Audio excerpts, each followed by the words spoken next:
Hey folks, this is Mike Tango Whiskey coming at you with another video. This is essentially going to be part 3 of the making friends videos I've been putting out for preppers. Because I know you're like me and you're older, you're crotchety, and you have no friends. So the first video I talked a little bit about how to, like a strategy for getting close to people faster, right? Getting over that trust hump a little bit quicker and finding out if they're trustworthy in less time and less heartache.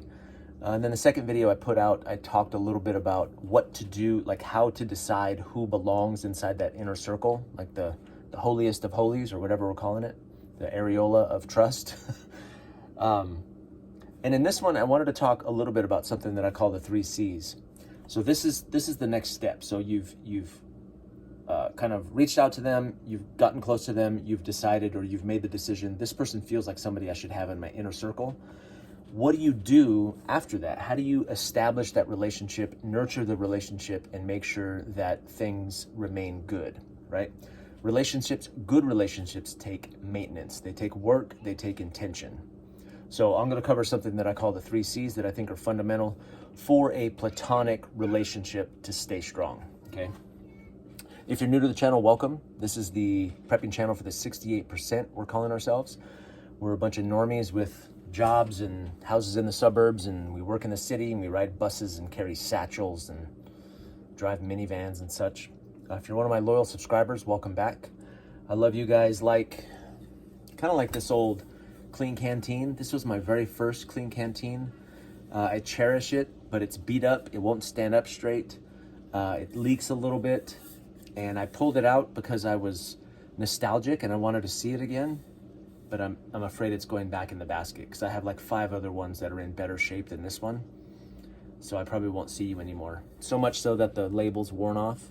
So you might forever live in that milk crate over there from now on. I love you like that. Okay, so let's cover the 3 C's. I've got a marker here somewhere. This is easy to remember, and I was thinking about an emblem for this, like a clover, a C, and then another C, like a clover shape for the 3 C's, you know? Something like that. I don't know. We'll figure something out. So what are they? They are in this order, okay? Connection. I gotta get my kids to Bible study, so I gotta hurry. Connection, communication. Please fit, yes. And collaboration. I like things in 3s, collaboration.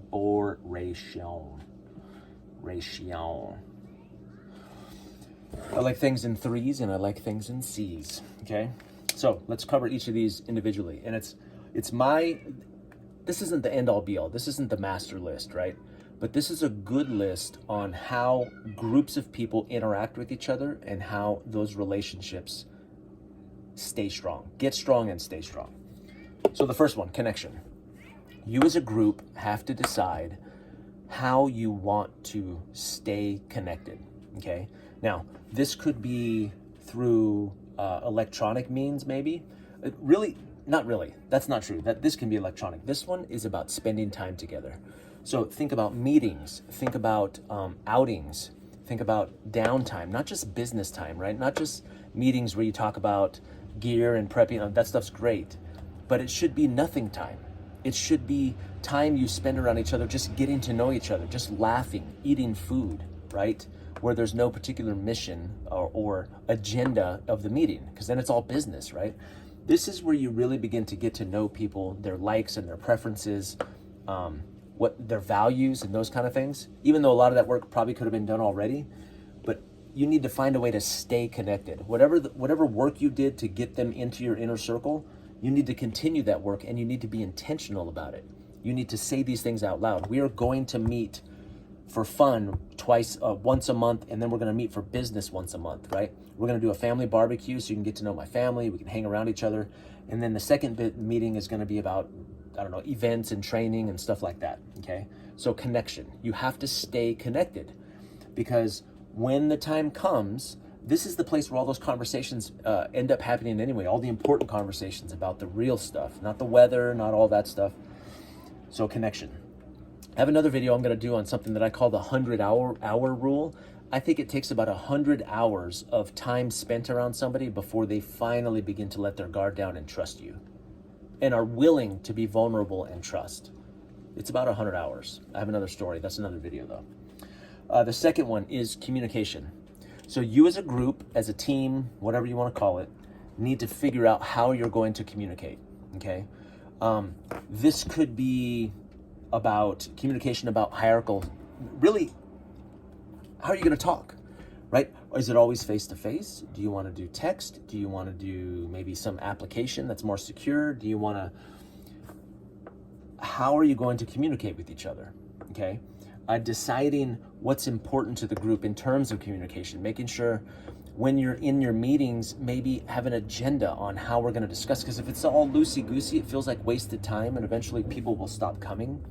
So if, let's say every meeting you said, once a month we're going to meet about business and once a month we're going to meet about fun. So at the business meeting, every time you guys meet, spend 5 minutes kind of shooting the breeze, catching up, and then there's an agenda. Everybody knows what we're going to talk about and how we're going to talk about it at those meetings. That's essential, that it has some structure to it, right?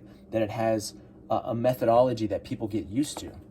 I even think about like making YouTube videos. After a while, the things that I do, people begin to expect those things. They expect me to say, hey folks, this is Mike Tango Whiskey coming at you with another video. All my videos start the same, right? They get used to that. They begin to expect it. Establishing communication norms in your group is very important. Also, how do people like to be communicated to? Some people are going to prefer electronic. Some people are going to prefer face-to-face. Some people prefer direct. Some people prefer all of the details, right?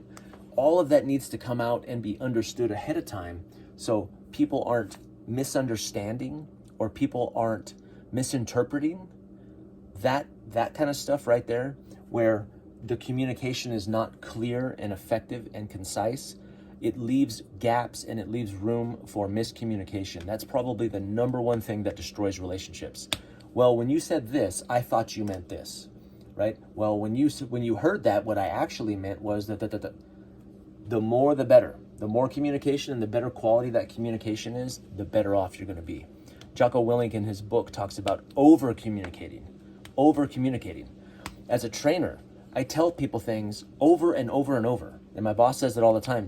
Don't worry about it, Mike. The 7th time you tell them, they'll start to understand. Right? Communicate so much that it's impossible for people to claim that they didn't hear it or they misunderstood. Right? Have a method of communication, especially at the meetings, but even outside of that too.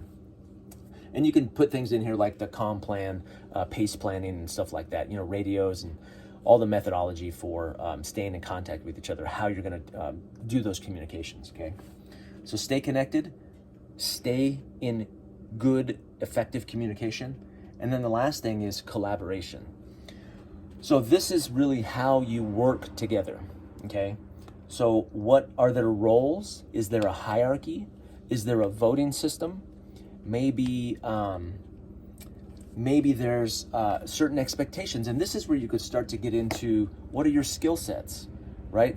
Like I'm a trained communicator. So if I was part of a group, maybe I'm the one that writes the agenda each time we meet, right? I'm the one that kind of stands up. I'm the facilitator and I go, okay, it's time for this. Let's do this. I keep us on track. I make sure we're on time, right? Maybe there's a dedicated comms person. Maybe there's a dedicated trainer, or maybe there's somebody who will do all of the food for the events. How are you going to work together, right? Most of the prepping videos I see on like this, people start with this one and they're like, okay, who's my fire team leader? Who's my machine gunner? Trying to recreate a fire team. Okay, maybe SHTF, but for TOTC, for Turd on the Carpet, for us, the 68%, this is just how we work together, right? On my team at work, I didn't bring it up, they brought it up. They brought up a discussion about roles. They're like, hey, look, we're not as clear as we need to be. And we started discussing what our strengths were, what we wanted to see happen, where we got the most joy in the work that we did. And then we lined out some lanes for everybody. So now when we work on a project, everybody just kind of falls into their lane. It is so much better. Before I was just like, yeah, let's just all show up and kind of feel it and see how I default to casual. And that's not always a good thing, right? People crave clarity, they crave structure, they crave lanes to understand what their role is and what their responsibilities are. You should line those things out as a group. Have that discussion, right? Maybe these are 3 separate meetings. Maybe you have one whole meeting on how are we going to stay connected.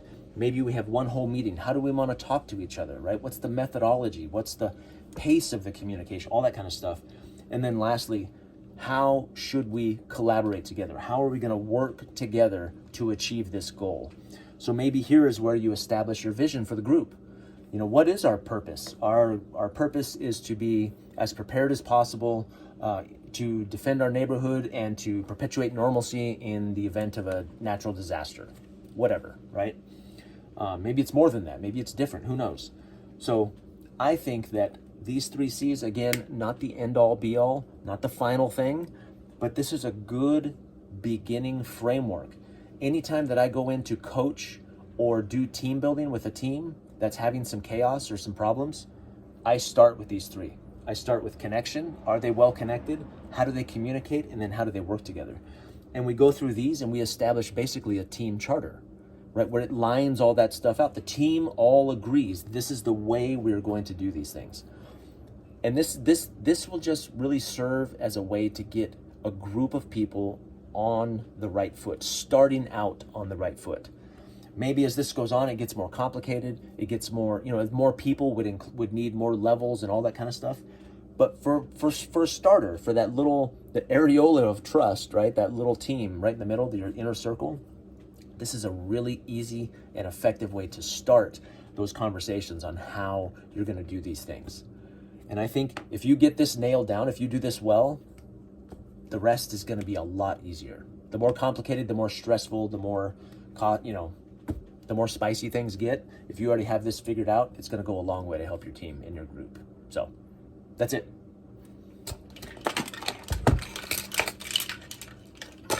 3 C's. I don't know. Go do it. Go write it down. Something. Watch this video. This almost looks like a naughty thing. I'm going to erase this.